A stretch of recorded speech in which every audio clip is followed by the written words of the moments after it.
तो जी ये हमारे पास आ गई है हमारी आज की स्क्रीन शॉट।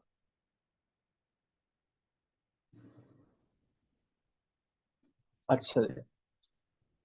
सो जी मैं आपसे अर्ज कर रहा था कि हम डिस्कस करेंगे एज के जो इश्यूज हैं उनको देखने की कोशिश करेंगे। ठीक है। और हम कोशिश करेंगे कि इन तमाम चीज़ों को जो है वो वन बाय वन समझने की कोशिश करें, देखते हैं। And here we go. ठीक हो गया मारिया साहिबा। डिवाइस का नेम नहीं चेंज करना आता, ये यहूदो निसारा की साजिश है मारिया, कि आपकी डिवाइस जो है वो उसका नाम तब्दील नहीं हो रहा। ये मुझे लगता है जो बाइडेन ने कोशिश की हुई है। ठीक है।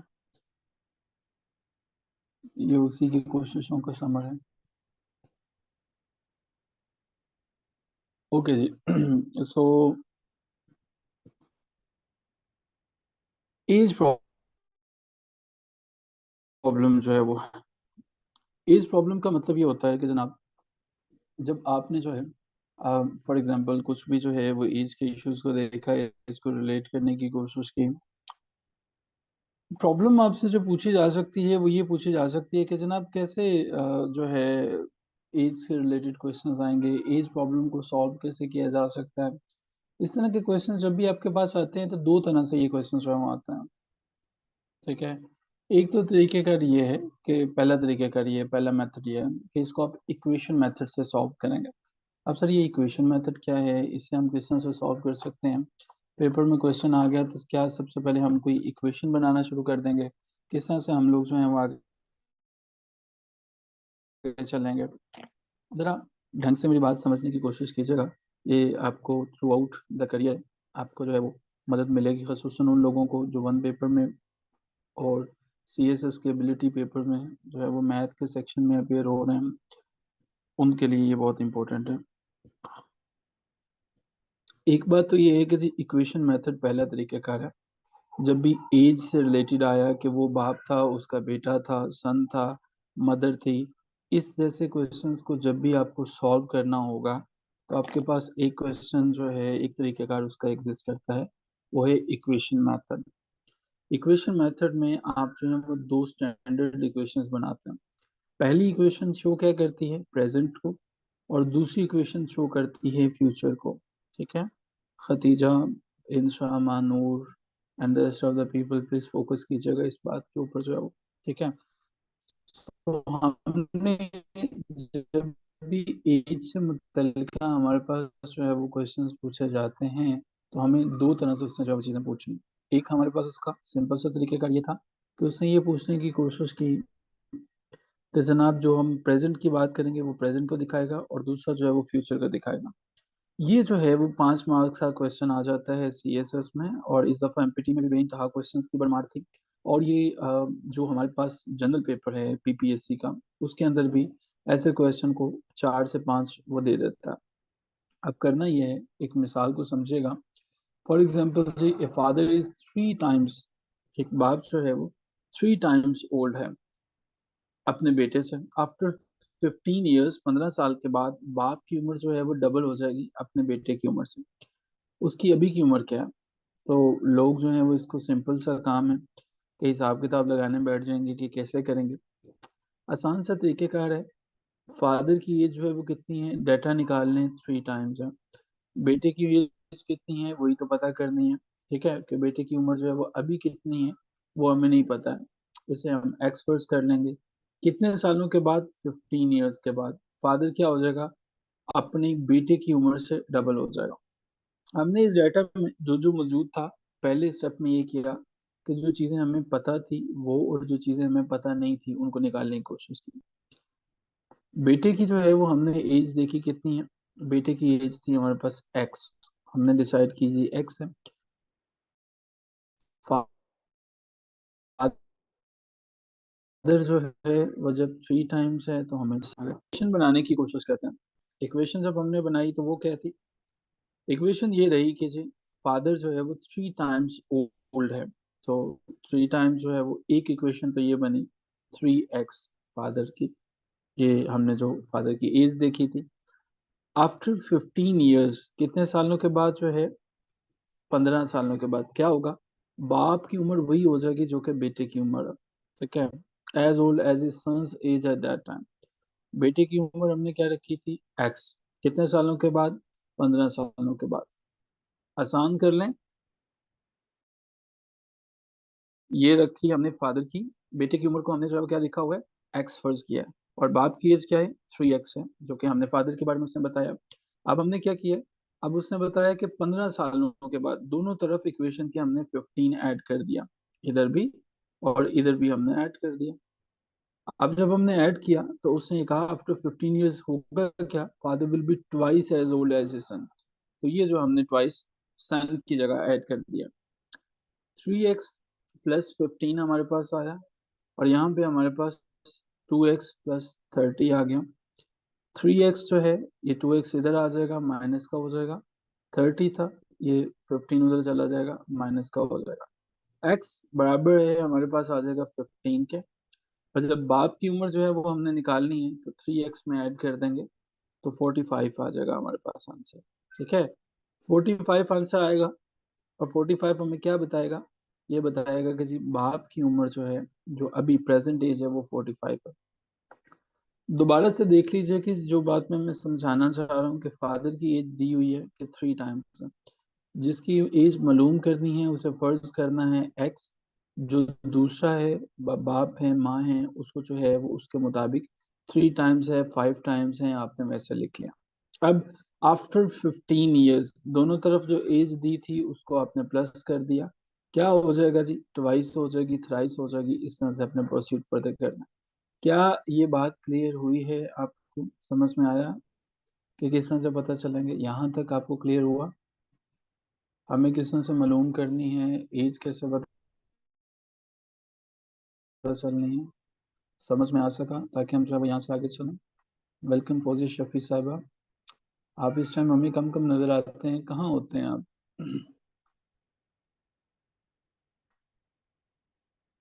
आप कहीं गुमसुम होते हैं। ओके जी।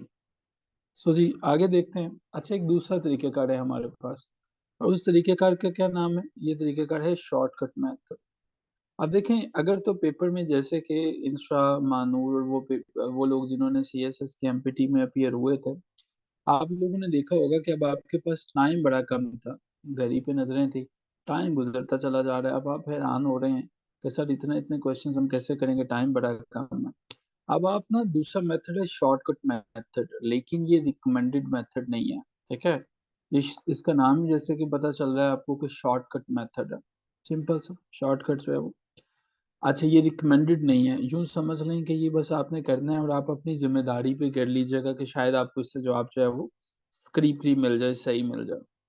अब देखें कि फादर जो है वो हमें पता चल गया 3 टाइम्स है। अब हमें एक चीज मिल गई कि 3 टाइम्स है अपने बेटे से है। So after 15 years the father will be twice as old his son. अब हमें पता चल गया कि 15 साल बाद बाप की उम्र जो है वो बच्चे से क्या हो जाएगी, कि ट्वाइस हो जाएगी, as his son's age at that time. अब हम क्या करेंगे कि हमारे पास जवाब इसमें होंगे, जो शॉर्टकट मेथड है जवाब उसने दिया हुआ है कि यहाँ में से कोई भी एक जवाब है। अब हमने क्या किया, फॉर एग्जाम्पल हम लेते हैं कि जी क्या ये हमारे पास आंसर ठीक है, 42 लिया। अब उसने कहा है कि जी बच्चा जो है, फादर जो है वो 3 गुना बड़ा है, तो बाप की उम्र 42 साल है फर्ज करें, तो बेटे की कितनी होगी। उसने कहा है जी father is 3 times as old as his son. अगर बाप की उम्र 42 साल है तो बेटे की कितनी होगी, यानी कि 42 को हम तकसीम कर देंगे 3 पर। ठीक है, बताइए क्या आंसर आएगा हमारे पास जब आप इसको तकसीम करेंगे तो। Very good Fauzia. 14, इंस्टा 14। अच्छा, ये हमारे पास आएगा 14। ठीक है, 14 जो है वो आंसर आएगा। अब 14 आ गया। अब 14 को जब आप जो है वो मल्टीप्लाई करते हैं, 14 को जो है, तो 14 को तो हम देखते हैं कि यहाँ पे जो है 42 में भी आपने 14 ऐड कर दिए, तो हम देखते हैं कि जनाब ये तो जवाब नहीं आता, ठीक है। बल्कि हमने क्या किया कि बाप की उम्र आ गई हमारे पास जो है वो 42, और बेटे की आ गई हमारे पास 14 आ गई। दोनों में उसने कहा आफ्टर 15 ईयर्स, 15 साल जो है वो ऐड कर दिए इधर भी और इधर भी। तो हमारे पास ये कितना आ गया, ये आ गया 57, और ये हमारे पास आ गया 29। ये तो इसका डबल नहीं बन रहा, ठीक है। उसने जब इसने आंसर दिए हों, ठीक है। दूसरे नंबर पे 45 है, हमने 45 लिया। 45 का मतलब है कि बेटे की उम्र जो है वो 3 साल बाद, 3 टाइम्स है। तो बेटे की उम्र कितनी हुई, 15 साल जो है। दोनों में फिर 15 ऐड कर दिया, ये जो उसने दिया हुआ था, और ये हमारे पास क्या आया, 60 आया और 30 आया, ठीक है। तो इसका मतलब ये है कि हमारे पास जो है वो जो डबल आ रहा है वो ये आंसर होगा। तो आपको जोन सा तरीके का समझ में आ सके आप उसको जो है वो कर सकते हैं, ठीक है, आप कर सकते हैं। तो ये एक हमारे पास जो है वो तरीकेकार एग्जिस्ट करता है। दूसरी एग्जांपल देखिए जी, एक माँ है और उस माँ की उम्र जो है वो आफ्टर 5 इयर्स, एक मदर है, 5 साल के बाद क्या हो जाएगा जी, वो उसकी उम्र डबल हो जाएगी। किसकी उम्र से जी, अपनी बेटी की उम्र से डबल हो जाएगी। अभी उनकी उम्र, the difference of the age is, अभी उनकी उम्र का जो है वो 19 साल का फर्क है। बेटी की उम्र कितनी है, ठीक है। अब हमें ये पता चलना है।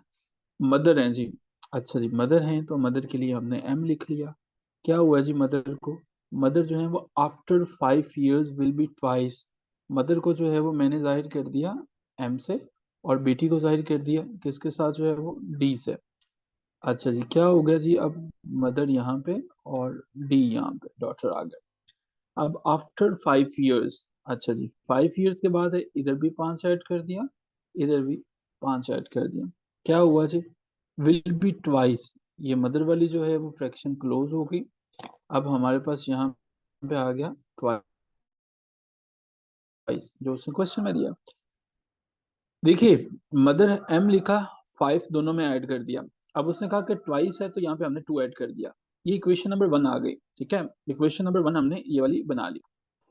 दूसरे नंबर पे था कि उनकी एजेस का जो डिफरेंस है, यानी कि मदर की एज से अगर बेटी की निकाल देते हैं तो फर्क जो है वो 19 ईयर्स का। अब जो है वो कहता है कि पता करें जनाब कि बेटी की उम्र कितनी है। हमने पहले जो है वो इस इक्वेशन में पुट करने के लिए m की वैल्यू निकाल लेंगे। क्या करेंगे, d माइनस का है, इस तरफ ले जाएंगे, ठीक है, m प्लस डी आ जाएगा, ठीक है। अब इसी m की वैल्यू को हमने उठाया और इसको जो है वो हमने इक्वेशन नंबर 1 में पुट किया। यहाँ पे जब m है और m की जगह पे हमने 19 प्लस डी को पुट कर दिया, 19 प्लस डी को हमने पुट किया, तो फिर हमारे पास जो है वो वैल्यू पता चल जाएगी। कैसे पता चल जाएगी, ये देखिए हमने जो है वो इसमें देखा 19 प्लस डी हमारे पास है। डी चूंकि हमारे पास यहाँ पे 1905 को जमा किया 24, डी जो है वो हमारे पास एक एग्जिस्ट करता है, तो हम क्या करेंगे, डी को उस तरफ ले जाएंगे। 2d माइनस डी हो गया, और ये हमारे पास बचता है d इज इक्वल टू 14। असल मसला जो आपको आएगा वो कैलकुलेशन का नहीं आएगा, आपको असल प्रॉब्लम आनी है यहाँ पे। इसको सिर्फ देख लीजिएगा, इक्वेशन को पढ़ने के बाद कोई रॉकेट साइंस नहीं है।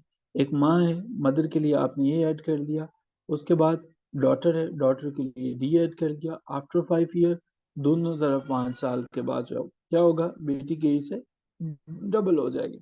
अब जो है वो इसे आप सॉल्व कर लें, उसके बाद डिफरेंस उसने बताया m माइनस डी, यानी कि मदर की एज में से डॉटर निकाल दें 19 ईयर्स, ठीक है।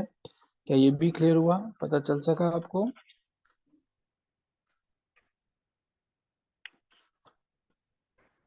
अब इसके जो है वो बारे में ये छोटी छोटी सी एग्जाम्पल जो है वो मौजूद हैं। आप प्लीज इसे एक दफा देखिएगा, आई एम श्योर कि चीजें जो है वो आसान हो जाएंगी आपके लिए, ठीक है। अब हम जो है वो आगे चलते हैं और नेक्स्ट हमारे पास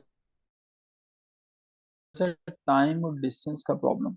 अच्छा, टाइम और डिस्टेंस के लिए एक फॉर्मूला याद कर लीजिए प्लीज। वो फॉर्मूला हमारे पास है S is equal to v t. अच्छा, याद रखेंगे कि S यहाँ पे हमारे पास जो है वो स्टैंड करता है डिस्टेंस के लिए, V स्टैंड करता है हमारे पास वेलोसिटी के लिए, और T स्टैंड करता है टाइम के लिए। अब देखिएगा, एक ट्रेन है और वो ट्रेन क्या कर रही है, वो मूव कर रही है। अच्छा जी, बड़ी अच्छी बात है, मूव कर रही है। किससे, एक स्पीड से, किस स्पीड से, 75 किलोमीटर पर आवर से, and the whole distance is covered in 5 hours. What is the total distance travelled by train.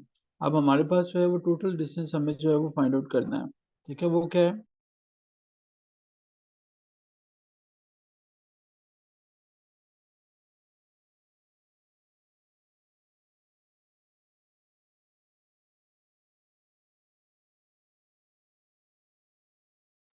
सो हमारे पास एक ट्रेन है जी, वो मूव कर रही है with speed of 75 kilometre per our.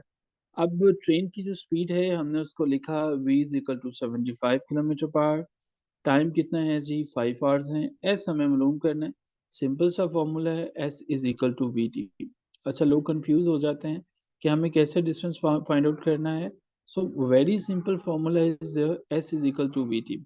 अगर हमें कहीं पे जो है वो एस है, वी टी है, वो कहते हैं जी टाइम मालूम करना है, तो ये वी इसके नीचे आ जाएगा। ठीक है। अगर हमें जो है वो किसी पे वी मालूम करना है, तो उसमें एस बाई टी चला जाएगा। तो इसे हम फॉर्मूले को अपनी आसानी से जो है वो चेंज कर सकते हैं। अपनी आसानी के लिए इसे जो है वो मूव कर सकते हैं। अब देखिएगा, एक बड़ी इंपॉर्टेंट चीज़ है। अगर कहीं पे वो ये कहता है, ये बात मेरी गौर से समझिएगा जी यहाँ से। अगर वो कहता है डाटा उसने किलोमीटर्स में दिया हुआ है, ठीक है, किलोमीटर्स में दिया हुआ है, वो आपको चाहता है कि किलोमीटर्स में मैंने डाटा दे दिया, मीटर्स में दे दिया। इसको जनाब आप मुझे जो है वो डाटा आप बताइए कहाँ से करने के लिए, मीटर में जो है वो मीटर पर सेकंड में। किलोमीटर पर आर उसने दिया। उसने ये कहा कि मुझे जो जवाब चाहिए वो मीटर पर सेकंड में चाहिए। तो उसके लिए हम जो है वो उसको मल्टीप्लाई करेंगे 5/18 से। ये फार्मूला है। जैसे आप लोगों ने याद रखा हुआ है पाई की वैल्यू जो है वो 22/7 होती है, वैसे ही हमारे पास जो है वो ये वैल्यू आप याद रखेंगे कि जनाब आप लोग जो है वो एक काम करेंगे, किलोमीटर पर आवर को जब भी आपने मीटर पर सेकंड में बदलना है तो उसको मल्टीप्लाई करोगे 5/18 के। और अगर इसी तरह से मीटर बाय सेकंड से आपने किलोमीटर पर आवर में उसको तब्दील करना है, उसको आप मल्टीप्लाई करोगे 18/5 से। ये फार्मूला अभी याद नहीं होगा आपको, मैं इसे अप्लाई करता हूँ तो आपको क्लियर हो जाएगा। अच्छा जी, यहाँ पे देखिएगा, if two objects is moving at a speed of 36 kilometre per our. दो ऑब्जेक्ट हैं हमारे पास में, वो मूव कर रहे हैं 36 kilometre per our. What should be its speed. अच्छा, यहाँ पे देखो, किलोमीटर पर आवर के लिहाज से मूव कर रहे हैं, लेकिन उसने कहा है कि उसकी स्पीड इन मीटर पर सेकंड में मूव करनी है। अब देख रहे हैं यहाँ पे हमारे पास 36 किलोमीटर पर आवर है, लेकिन उसको जो आंसर चाहिए वो चाहिए मीटर पर सेकंड में। तो अब ये कैसे करेंगे? चलिए, इसके लिए हम एक चीज जो है वो समझने की कोशिश करते हैं। अच्छा, वो समझने की कोशिश हम ये करते हैं जनाब कि किलोमीटर 36 किलोमीटर पर आवर के लिहाज से। अब हमें ये भी पता है कि जब हम कन्वर्ट करते हैं एक आवर के अंदर जो है वो सेकंड्स कितने होते हैं, 60 मिनट जो है उसमें 3600 सेकंड होता है। 3600 सेकंड होता है। और एक जो किलोमीटर है उसके अंदर 1000 मीटर होता है। ठीक है, 1000 मीटर होता है। तो इसका मतलब ये हुआ कि आपने क्या किया, 1000 को और मल्टीप्लाई कर दिया 3600 को, जो है वो आपने जब तकसीम किया तो आपके पास आंसर आ जाना चाहिए 5/18। ठीक है, ये फॉर्मूले की ही एक्सप्लेनेशन है। असल में एग्जाम्पल जो है वो इसकी ये है, ये एग्जाम्पल है। If 1 centimetre on a map equal to actual distance of 40 kilometre. बताना चाहता है जी 1 सेंटीमीटर है, और समझ लीजिए कि वो 40 किलोमीटर के बराबर है। अगर मैप के ऊपर डिस्टेंस जो है,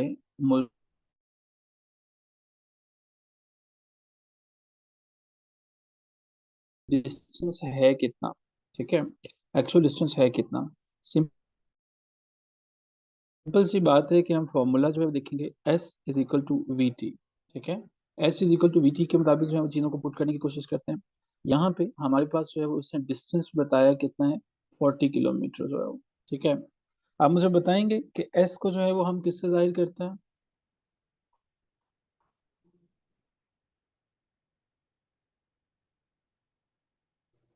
एस को हम किससे जाहिर करते हैं? एस हमारे पास डिस्टेंस होगा। ठीक है, सो हमारे पास जो है डिस्टेंस जो है ग्रेट हो गया। S is equal to v t, हमारे पास बड़ी सिंपल सी बात है। तो वही हमने यहाँ पे भी काम किया है कि S हमारे पास जो डिस्टेंस था, सॉरी ये हमारे पास जो डिस्टेंस था, इसको हमने क्या किया, मल्टीप्लाई कर दिया। ठीक है, मल्टी 1 सेंटीमीटर 40 किलोमीटर के बराबर है जो उसने बताया। तो हमारे पास जो है वो टोटल सेंटीमीटर कितने हैं, वो उसने बताया 35.7 सेंटीमीटर है। इसका मतलब ये है कि 35.7 को हम किससे मल्टीप्लाई कर देंगे, 40 से। क्यों?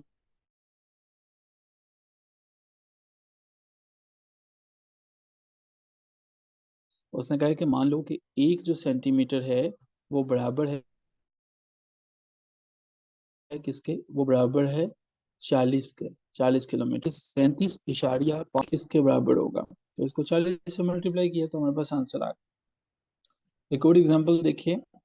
एग्जांपल ये है कि अगर जो है वो एक ड्राइवर है, वो 70 किलोमीटर की स्पीड से गाड़ी चला रहा है। वही बात जो है वो हमारे पास, how far will he travel in 2.5 hours. अब उसने क्या किया है कि 2.5 घंटे में वो कितना जो है वो चला सकता है। Formula S is equal to v t था। यहाँ पे हमने देखा स्पीड, वेलोसिटी जो है वो आ गई हमारे पास 70। टाइम जो उसने दिया था 2.5 आवर आ गया। अब हमने क्या किया कि इसको जो है वो डिवाइड कर दिया, तो ये हमारे पास आ जाता है 175 आवर्स। ठीक है, अगर आप 70 को जो है वो 2.5 पे तकसीम करते हैं, the answer will be 175 hour. अच्छा जी, एक लड़का है, ट्रैवलिंग कर रहा है जी हाईवे पे, और उसकी स्पीड जो है वो ये है, what will be the distance travel in 1.5 hours. ये 1/1/2 का मतलब होता है 1.5 जो है वो। अच्छा जी, यहाँ पे देखिएगा हमारे पास जो है वो, यहाँ पे मालूम क्या करना है हमने, डिस्टेंस, डिस्टेंस मालूम करना है। फॉर्मूला लिखा S is equal to v t. Velocity उसकी हमें ऑलरेडी पता है 50 है, और उसको जो है वो क्या है जी, टाइम कितना है 1.5। 50 को 1.5 से हमने मल्टीप्लाई किया तो ये हमारे पास 75 आ जाएगा। आई एम श्योर कि these examples they are easy and you people can move on easily, आप इसे आसानी से कर लोगे। ठीक है, अगली देखो। एक कार है और एक कार जो है वो ट्रेवल कर रही है 35 किलोमीटर पर आवर पे। How long it will take to cover the distance of 105 kilometre. अब यहाँ पे उसने क्या किया, फॉर्मूला तो S is equal to v t है, लेकिन वो टाइम मांग रहा है। जब मैंने बताया था कि टाइम मांगेगा तो ये V जो है वो S के नीचे चला जाएगा, एस वी आ जाएगा। 105/35 जो है वो लिखा, और हमने इसको जो है वो हमारे पास आंसर आ गया 3 आवर्स का। इसको मल्टीप्लाई कर दिया आवर्स के साथ। बहुत सिंपल से क्वेश्चन है जी, फॉर्मूला बस आपको अप्लाई करना है एंड आई एम श्योर कि the things they will be clear. आगे जी हमारे पास एक क्वेश्चंस हैं, कुछ क्वेश्चंस हैं, और वो क्वेश्चंस हैं जनाब ये वाले। ये हैं जी प्रोबेबिलिटी को लेके। प्रोबेबिलिटी का मतलब ये होता है कि जनाब किस तरह से चीज़ें हो सकती हैं। मान लीजिए कि हमारे पास जो है, हमने ये लिखा, प्रोबेबिलिटी को हमने जो है वो करने की कोशिश की। मैंने कहा कि एक जो है वो बॉक्स है मेरे पास, और उस बॉक्स के अंदर 5 जो हैं वो रेड बॉल्स हैं, 5 उसमें रेड बॉल्स हैं। आप उस बॉल उस बॉक्स में से मुझे एक बॉल निकाल के दें जिसका कलर वाइट हो। तो क्या आप मुझे उसमें से कोई वाइट कलर की बॉल निकाल के दे सकते हैं? एक बॉक्स है, उसमें 5 रेड बॉल्स हैं, मैं आपसे कहता हूँ कि मुझे उसमें से एक वाइट कलर की जो है वो बॉल निकाल दें, तो क्या ये आप निकाल सकते हैं? Is it possible? Yes sir, no? क्या ये मुमकिन है कि एक ऐसा बॉक्स जिसमें सिर्फ रेड ही बॉल्स हैं, आप उसमें से वाइट निकाल सकते हैं? The answer of this question is no, आप नहीं निकाल सकते हैं। प्रोबेबिलिटी का मतलब ये है कि हमारे पास जो है वो या तो ये हो सकता है या ये नहीं हो सकता। अच्छा, उसमें से मैंने कहा कि एक ही बॉल निकाल के देनी है, तो वो कौन सा वाली बॉल आप निकाल के दे सकते हैं मुझे, उसका कौन सा कलर होगा? अगर मैं आपसे रिक्वेस्ट करूं कि मुझे आपने एक ही बॉल निकाल के देनी थी, तो what will be the colour of that ball? Very good Khatija, very good Fauzia, वो रेड होगा। हमारे पास एक ऐसी कंडीशन, एक ऐसी सूरत हाल जिसमें हमें ये बताना हो कि या ये हो सकता है या ये हो सकता है, वो प्रोबेबिलिटी होती है। ठीक है, प्रोबेबिलिटी होती है। अच्छा, मान लीजिए कि मैंने आपसे ये रिक्वेस्ट की कि एक हमने जो है वो सिक्का लिया, एक कॉइन लिया, उससे हवा में उछाला, उसका हमने जो है वो टॉस किया। अब मुझे बताइए कि क्या हेड आने की जो है कि हेड आएगा या टेल आएगा, कितने चांसेस हैं कि हेड आएगा, कितने चांसेस हैं टेल आएगी, कितने चांसेस हैं, 1 2 3 4, कितने चांसेस है। एक ही दफा मैंने ऊपर हवा में उछाला, हेड आने के कितने चांसेस हैं और टेल आने के कितने चांसेस हैं। वेरी गुड, ये हमें जो है वो समझ में आया कि हेड के और टेल के एक चांस है। Very good Khatija, very good Sara, आपने बिल्कुल करेक्ट आंसर दिया। इसे हम कहते हैं प्रोबेबिलिटी। मैथमेटिक्स की वो ब्रांच जो कि न्यूमेरिकल डिस्क्रिप्शन पे जाती है कि किस तरह से कोई इवेंट हो सकता है, ये हमारे पास प्रोबेबिलिटी कहलाती है। प्रोबेबिलिटी हमेशा 0 और 1 के दरमियान होगी। ठीक है, ये प्रोबेबिलिटी है जो आपको बताएगी कि जनाब ये काम इस तरह से हो सकता है, इसे इस तरह से किया जा सकता है। ठीक है, अब प्रोबेबिलिटी का फॉर्मूला क्या होता है हमारे पास जो है वो, ये हमारे पास होता है पीई। PE NE/NS। अब ये P ये क्या है, प्रोबेबिलिटी ऑफ एनी इवेंट। हमने टास्क किया तो हम उस टास्क वाले जो इवेंट है उसको लिखेंगे PE, हम उसे PE के जो है वो नाम से जानेंगे, PE कहेंगे। ठीक है, प्रोबेबिलिटी ऑफ एन इवेंट, किसी इवेंट की जो है वो प्रोबेबिलिटी।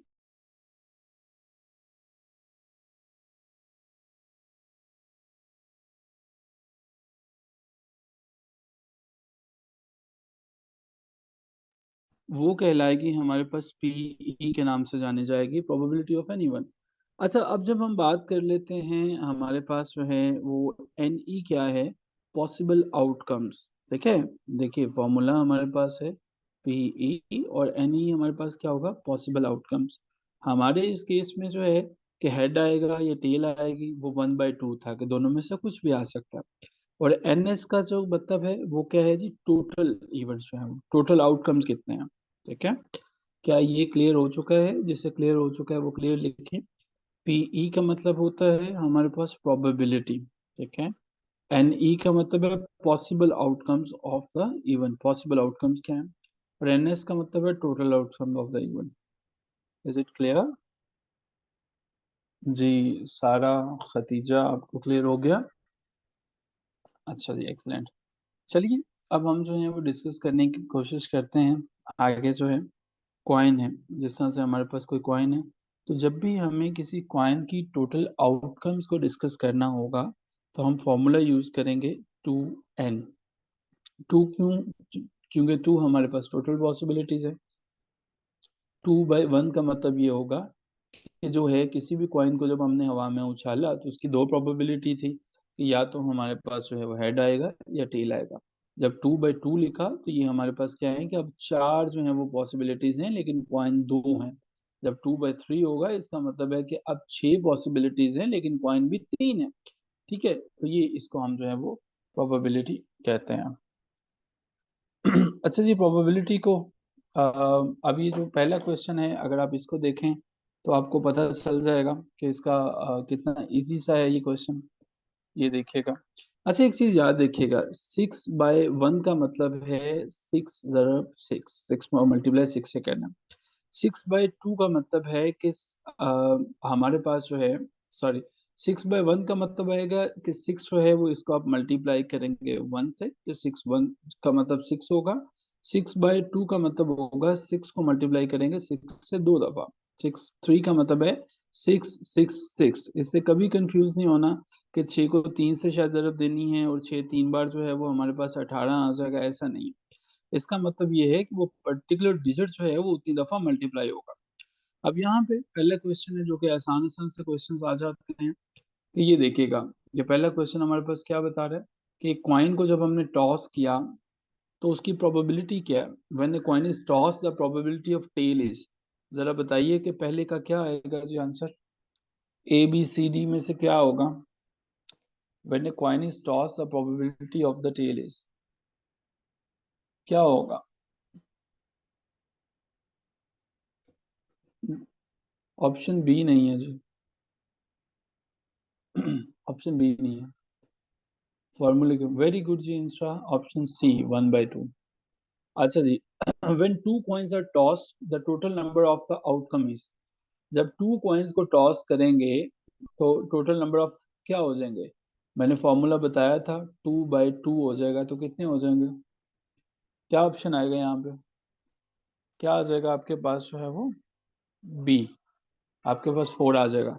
नंबर सी पे देखिएगा जी, when three coins are tossed up the total number of the outcomes is। जब थ्री को आपने करना है तो क्या होगा? 2/2/2 6। जब फोर करेंगे तो फोर पे क्या आ जाएगा जी? फोर पे क्या आएगा?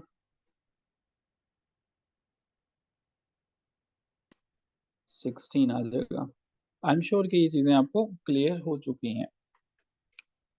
अच्छा जी, अब हम जो हैं वो कुछ समझने की कोशिश करते हैं और आगे बढ़ते हैं।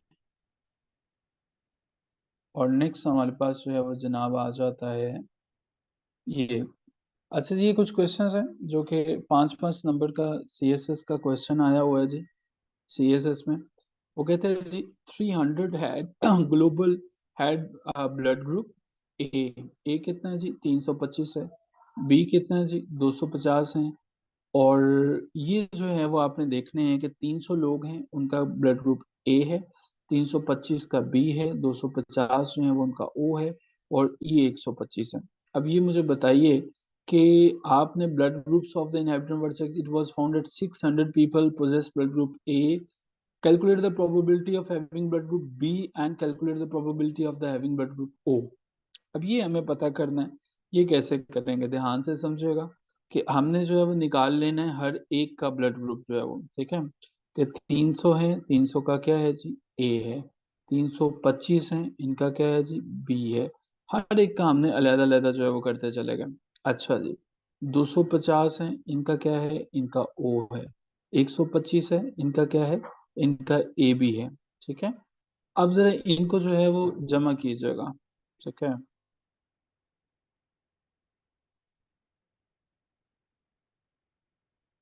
बल्कि हमारे पास जो है वो इनको जरा प्लस कीजिएगा, जमा कीजिएगा, इसको जरा ऐड करने की कोशिश कीजिएगा। टोटल आपके पास कितने बनता है जरा? वेरी गुड सारा इब्राहिम, एक्सीलेंट। ये हमारे पास जो है वो आंसर आ जाता है 1000। ये जरा सीएसएस वाले भी इसको ध्यान से देख लीजिएगा। अब हमने क्या किया, पहले स्टेप में तमाम लोगों को जमा। अब उसका जरा क्वेश्चन और से समझिएगा, वो पूछना क्या चाह रहा है। वो कहता है जी, calculate the probability of having blood group B. B की प्रोबेबिलिटी जो है वो जरा चेकआउट करें कि क्या है। बी में कितने जो है वो टोटल मेंबर हैं जी? बी में कितने टोटल मेंबर हैं जो? बी में कितने हैं जो? 325। सो सिंपल सी बात है जी, आपने 325 को ऊपर रखना है और 1000 पे तकसीम कर देना, जो जवाब आएगा ये इसका आंसर होगा। ठीक है। अच्छा, ए बी में जो है वो कितने हैं? ए बी में कितने लोग हैं? ए बी में कितने लोग हैं जी?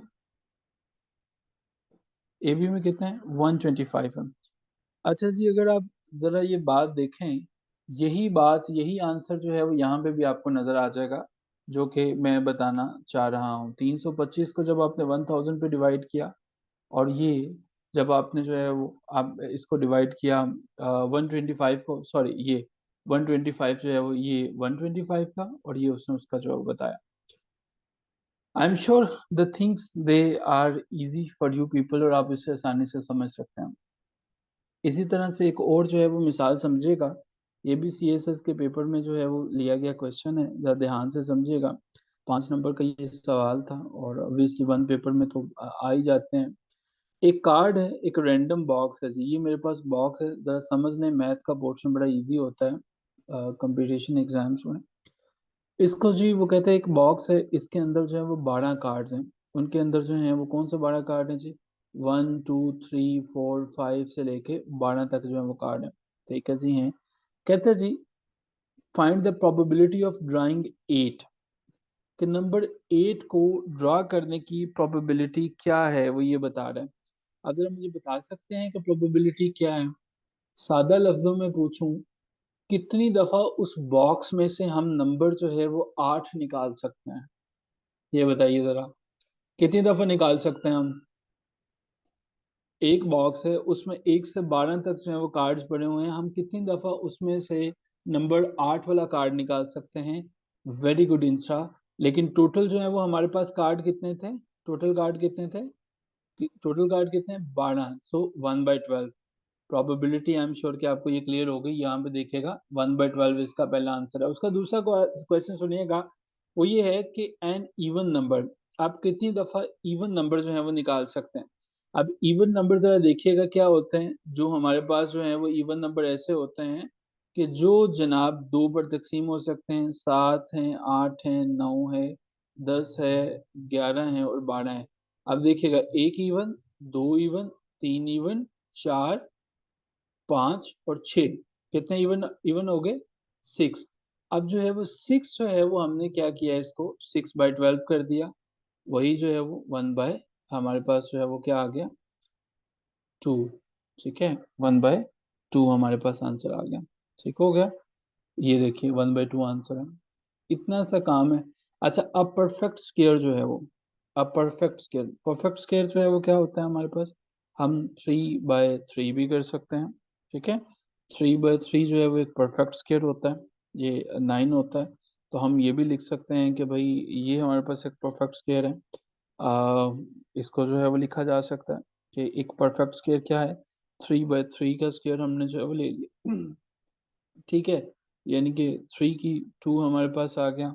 तो अब हम जो है वो इसको क्या कर सकते हैं? तकसीम कर सकते हैं। किसके साथ तकसीम कर सकते हैं? वही जो हमारे पास नीचे है, 12 है। ठीक है, तो हम इसके साथ मल्टीप्लाई करेंगे, परफेक्ट स्क्वायर आ जाएगा। अच्छा, ये मुझे बताइएगा नेक्स्ट वो कहता है कि अ नेगेटिव नंबर इसमें से बॉक्स में से निकालना है। तो क्या कोई नेगेटिव नंबर है? A card is drawn at the random box, उसके अंदर ये है, तो क्या कोई नेगेटिव नंबर एग्जिस्ट करता है? यस और नो? इसमें कोई नेगेटिव नंबर है? तो नंबर 4 का आंसर हो जाएगा नो। अच्छा जी, पांचवें का कौन जवाब देगा? ए नंबर लेस देन 13। आपने जो है वो एक नंबर निकालना है जो कि लेस देन 13 है। कौन सा होगा? कोई भी नंबर हो सकता है हमारे पास, लेकिन हम जो है वो 1 भी कर सकते हैं, 12 भी कर सकते हैं, कोई भी नंबर आप जो है वो निकाल सकते हैं। क्लियर हुआ? आई एम श्योर कि the things they are easy and they are not that difficult. अच्छा जी, अब हमारे पास जो है वो एक आ जाता है जनाब क्वेश्चन, मेंटल जो है वो एबिलिटीज एट द मीटिंग। एक मीटिंग है जी, ये इसके लिए कोई फॉर्मूले शार्मूले नहीं है, बस वैसे आपको ये समझना पड़ेगा। एक मीटिंग है जी, उसके अंदर 10 लोग शामिल हैं। बड़ी बात है जी। फिर वो क्या कर रहे हैं? वो हैंड शेक कर रहे हैं एक दूसरे से। How many total hand shakes were made? गलत जवाब देने की इजाजत है। तुक्का लगाएं, गेस करें क्या होगा। एक मीटिंग में 10 लोग हैं और वो जो है वो एक दूसरे से हाथ मिला रहे हैं। तो कितनी दफा टोटल हाथ वो मिलाएंगे? गैस, तो वो कितनी दफा जो है वो हैंड शेक करेंगे? 10 मीटिंग है, लोग हैं, तो वो एक दूसरे से हैंड शेक कर रहे हैं, कितनी दफा वो कर सकते हैं? 10 मेंबर्स हैं और वो एक दूसरे से हैंड शेक करते हैं। ठीक है। अच्छा जी, नहीं जी, 20 दफा तो नहीं होगा। एक जो है वो फॉर एग्जांपल, एक बंदा जो है वो हमारे पास एक वक्त, उसने कहा कि कितने हैंड्स जो हैं वो शेक होंगे, जो how many total hand shakes were made. ठीक है, एक बंदा जो है वो 9 लोगों से जो है वो हैंडशेक कर सकता है। ठीक है, 9 लोगों से जो है वो हैंडशेक कर सकता है। ठीक है, और तो टोटल कितने लोग हैं हमारे पास? जो है वो 10 लोग हैं। ठीक है, 9 × 10 हमारे पास आया 90। लेकिन इसे डिवाइड करेंगे 2 से, और जो आंसर आएगा दैट इज हमारा, दैट इज 45। ठीक है, 2 से जो है वो हम इसे डिवाइड कर देंगे। ठीक है, 45 विल बी द आंसर। अच्छा जी, इसी तरह से if there are 10 teams, each team has to play a match with each team, how many total matches will be there? तो इसको भी आप उसी तरह से जो है वो कर सकते हैं कि हर टीम ने जो है वो दूसरे के साथ जो है वो मैच खेलने हैं, जितने वो खेल सकती है उसे आप देखेंगे। अच्छा, मेरा जो कंसर्न है जिसमें मैं बात करना चाह रहा हूँ वो है जी ये वाला। अब समझ में नहीं आता कि सर ये जो है वो लिखा है कि कंप्यूटर, सवाल ये है कि in certain language code computer is written as RFUVQPNC, ठीक है। How will medicine be written, ठीक है।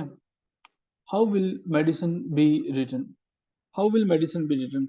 अच्छा, इंस्टा इस तरह से है कि हमने उसको दो से इसलिए डिवाइड किया to know the exact answer. एक तो इसका शॉर्ट सी लॉजिक तो ये है, अदरवाइज एक फॉर्मूला होता है। फॉर्मूला उसका ये होता है कि n-1, जो इसका फॉर्मूला है आप ये नोट कर लीजिएगा, n-1/2, ठीक है।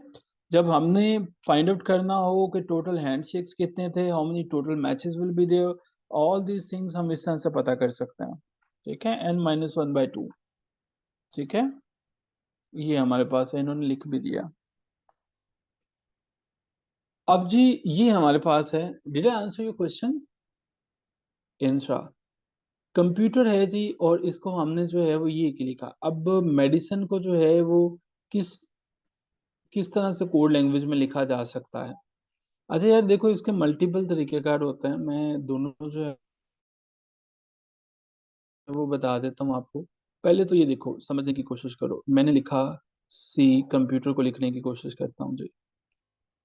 हमने लिखा सी, हमने लिखा ओ, हमने लिखा एम, हमने लिखा पी, हमने लिखा यू, टी, ई और आर मैंने लिखा। अब सी के नीचे मैंने क्या लिखना है? सी के नीचे बताओ जरा, मैं क्या लिखूंगा जो उसने बताया हुआ, रिटर्न एज। सी के नीचे क्या लिखूंगा?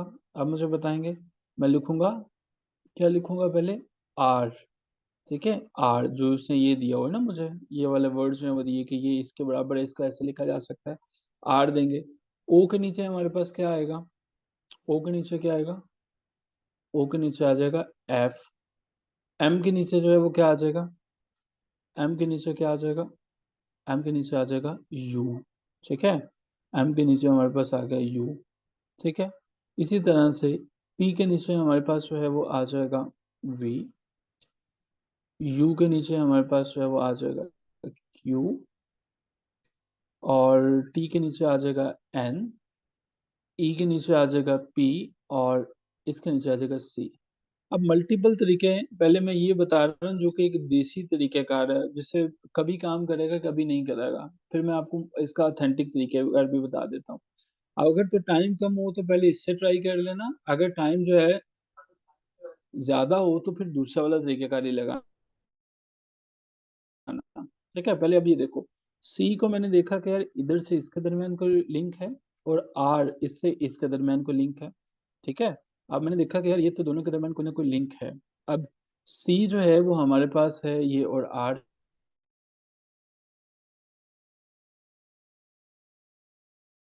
है।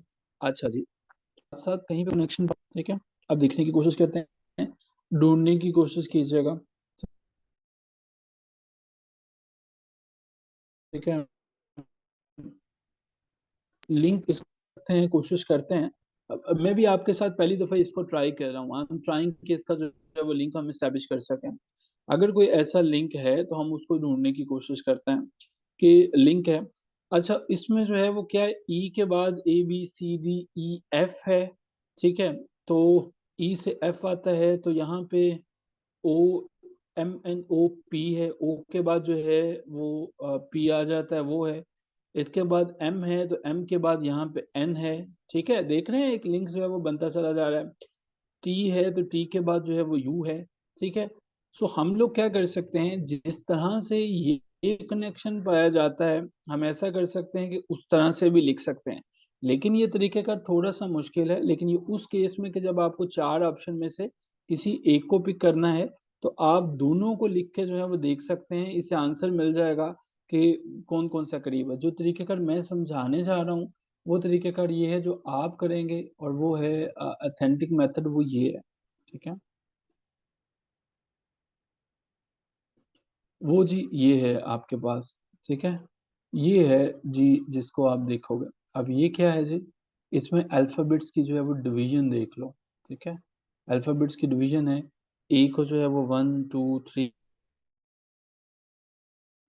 4 5 6 6, हमने जो है वो पूरे के पूरे वर्ड जो है वो उनकी पोजीशन जो है वो बना दी। ठीक है, पोजीशन बना दी। अब देखो, मान लीजिए कि हमारे पास जो है वो एक वर्ड है और वो वर्ड लिखा जा रहा है। वो वर्ड क्या है? वो है जी लैंड माइन। ठीक है, एक वर्ड है लैंड माइन है। अब वो चाहता है कि भाई लैंड माइन जो है वो इसके बारे में बताइए। लैंड मुझे बताइए, कहता है कि जी लैंड माइन जो है इसको लिखा जा सकता है पी, और क्या लिखा जा सकता है? इसको लिखा जा सकता है वाई, और क्या लिखा जा सकता है? इसको लिखा जा सकता है आर। ठीक है, और क्या लिखा जा सकता है? बी, और क्या लिखा जा सकता है? क्यू, और क्या लिखा जा सकता है? जी आर सी। अब जरा लिंक बनाने की कोशिश करते जाना, जरा देखने की कोशिश करने जाना। लैंड का जो है वो नंबर कौन सा है यहाँ से? लैंड एल का नंबर कौन सा है? एल का नंबर कौन सा है? जरा तरीके कर समझ लेना, बड़ा आसान है। एल का नंबर मुझे बता दो जरा, देख के क्या है। एल का नंबर क्या है? 12 है। अब मेरी बात जरा गौर से समझो। एल का नंबर क्या है? 12 है। यहां से यहां तक एल और पी के दरमियान नंबर 12 था। अब मुझे ये जरा बताओ कि पी का नंबर कौन सा वाला जो उसने वर्ड दिया हुआ है? ये वाले जो पी भाईजान है इनका नंबर कौन सा? पी का नंबर कौन सा? 16। अल्लाह आपका भला करे। अब पी में से, इसमें से एल को निकाल दो। पी में से एल को निकाल दो, क्या बचा? नंबर कौन सा वाला बचा आपके पास? नंबर 4। ठीक है, नंबर 4 बच गया जी। ये हमने क्या किया? हमने यहाँ पे नंबर 4 लिखने की कोशिश की और ये नहीं लिखा भी जा रहा। ठीक है, नंबर 4 हमारे पास जो है वो यहाँ पे आ गया। अब जरा मुझे बताइए कि ए जो है, ए, इसका कौन सा नंबर है? ए का कौन सा नंबर है जी? ए और वाई का जो है देखिए, ए का नंबर तो 1 है, और वाई का नंबर कौन सा वाला है? वाई का नंबर क्या है? 25। लेकिन अब जो है ये तो एक मसला बन जाएगा। अगर हम वाई में से ए को निकालते हैं तो बाकी क्या बचता है? 24 बचता है। 24 बचेगा ना जी। और 24 बचता है, 24 तो हम तो अल्फाबेट्स को एडजस्ट ही नहीं कर सकेंगे आगे। अब हमने क्या करना है? अब हमने ये करना है कि इसमें से, नहीं एक्स नहीं लेंगे। अगर हम जो है वो y में से a निकालते हैं और हम इधर से मूव करते हैं, ठीक है, y में से अब हमने a को निकाला, लेकिन 24 की बजाय नहीं, यहाँ से जो डायरेक्शन चल रही थी वो नहीं हमने करना शुरू की। हमने जो है वो y z की तरफ से इसको देखना शुरू किया। तो अब हमारे पास हमें ये पता चला कि -2 आ जाएगा। ये ऐसा वैसे बहुत कम क्वेश्चंस में होगा -2। ठीक है, अब मुझे बताइएगा कि n का नंबर और r का नंबर कौन सा है? एन का नंबर कौन? ये -2 कैसे आया? जी से देख लिया कि ई का फासला कितना था। ठीक है, जी से। लेकिन चूंकि ए बड़ा था, हमने जब -2 में चले गए, वाई को निकालना चाहा। ये बहुत रेयर केसेस में होगा, बहुत कम होगा, ज्यादातर नहीं होगा। ठीक है, अच्छा एन का नंबर क्या था? एन का देखिए जरा नंबर क्या है? एन का नंबर है 14। और आर में से जरा निकालिए इसको। आर में से इसको निकाल दीजिए। आर का नंबर कितना है हमारे पास जो है? तो ये हमारे पास जो है वो आंसर क्या आ जाएगा? हमारे पास जो है वो पता चलेगा कि इसका भी हमारे पास जो है वो 4 आंसर आएगा। ठीक है, अच्छा जी, आगे चलते हैं जी।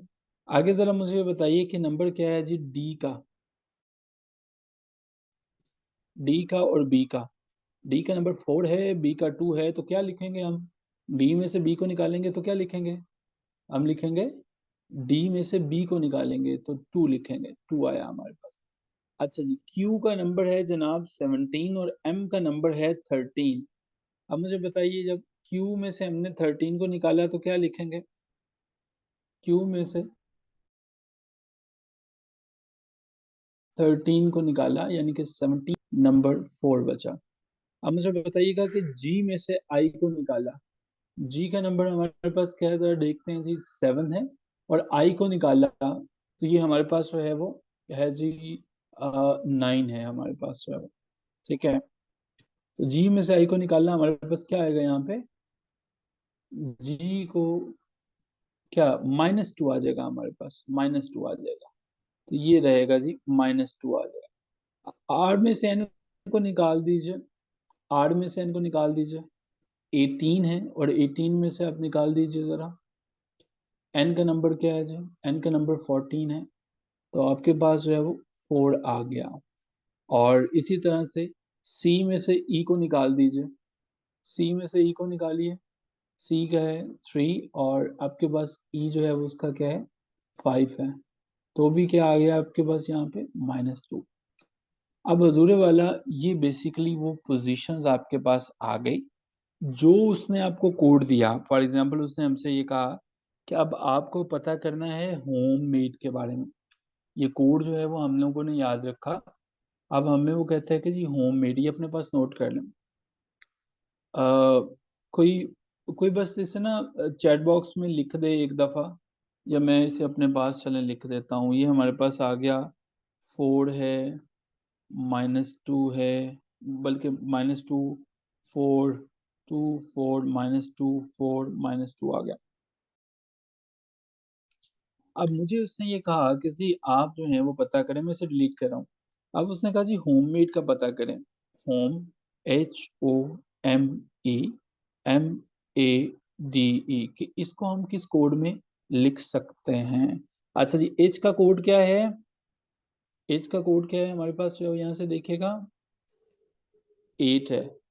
और इसमें कितना था नंबर, प्लस करेंगे माइनस करेंगे, कितना था नंबर जो है वो इसमें 4 था। कितना इसमें प्लस करेंगे, 4। ठीक है, 4 जो है वो हम इसमें जो है कर देंगे। तो एच में 4 प्रेस कर दें तो क्या आ जाएगा यहाँ पे, यहाँ पे आ जाएगा एल। ठीक है, क्लियर हुआ। यहाँ पे एल आ जाएगा क्योंकि एल का नंबर क्या है, 12 है। ठीक है। अच्छा जी, ओ था, ओ के लिए क्या था फॉर्मूले में आया, -2 था। ओ का -2 था। ओ का नंबर कौन सा है, 15। 15 में से 2 माइनस कर दो, क्या आएगा आपके पास, एम। ठीक है, पता चल रहा है, समझ आ रही है, आपको समझ आ रही है।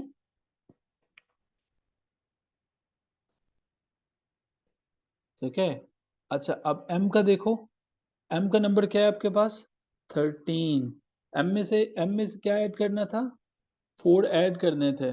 ठीक है, 4 ऐड करने थे, तो जरा 13 में 4 ऐड करो, क्या आ जाएगा, LMQ। LMQ आ गया। अच्छा, इस तरह से आपने मालूम करना है। और ये हमारे पास है क्वेश्चन नंबर 18, बाकियों का फाइंड आउट कर लेना। और ये मैं आपको ना इसका 18 का जरा आंसर दिखा दूं ताकि आपको पता चल जाए। ये देखो जरा, ये देखो LMQ वही आ रहा था जो हमने फाइंड आउट करना है, यही था। समझ में आ गया, लो यार, पता चला है कि नहीं पता चला। यस, इतनी सी बात है और लोग इस काम के लिए परेशान हो जाते हैं। ठीक है, इसका स्क्रीनशॉट ले लें ज़रा, सारा इसका स्क्रीनशॉट ले लें और अपने ग्रुप में शेयर कर दें प्लीज़। ठीक है, ये मैं आपके साथ स्क्रीन शेयर कर रहा हूँ, इसका स्क्रीनशॉट लेके अपने ग्रुप में शेयर कर दें। ठीक है, अब तो नहीं नंबर कटेंगे, अब तो पता चल जाएगा कैसे करना है। अच्छा चलो, विशिंग यू गुड लक। सुबह चलते हैं यहीं से आगे, और मज़ीद जो मैथ के कॉन्सेप्ट्स हैं उनको समझते हैं और उनको देखने की कोशिश करते हैं फिर। चलें जी, take care of yourself, hope to see all of you in the next session, till then take care, खुदा हाफिज़।